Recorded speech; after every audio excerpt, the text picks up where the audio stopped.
Nagtungo ngayong araw si Education Secretary Sani Angara sa San Jose National High School sa Tacloban City upang makipagpulong sa mga opisyal ng lokal na pamahalaan, kapulisan at mga kinatawan ng DepEd Field Offices kaugnay ng nangyaring insidente ng pamamaril kahapon. Binigyan diin ng kalihim ang kahalagahan ng pagpapatibay ng seguridad sa loob at paligid ng mga paaralan upang hindi na maulit ang mga kahalintulad na insidente. Nanawagan rin ang kalihim sa PNP at iba pang ahensya na paigtingin ang mga hakbang para panatilihing ligtas ang mga paaralan at komunidad. Hindi lang sa peace and order problem, tingin namin kailangan i-manage din yung mga bata kasi parang exposed sila to a lot of violence online.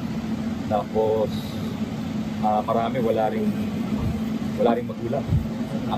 Ang sabi sa akin yung isa sa mga shooters or children in conflict with the law, parang yung father nasa ibang probinsya, nagkatuan ka ng trabaho. Sabi ko sa ating mensahe ko dito sa ating mga guro at mga principal na talagang parang magulang na tayo dito at saka kinakamusta natin dapat natin yung mga bata at tinitingnan kung talagang may aberya, may problema, may hindi regular yung bata. Personal din niyang dinalaw sa ospital ang mga biktima at tiniyak na maibibigay ang kinakailangan suporta para sa kanilang paggaling, kaligtasan at mga agarang pangangailangan.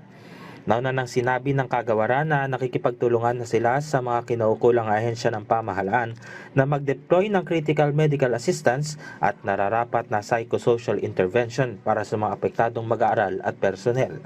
Gab Humilde Villegas, para sa Bayan.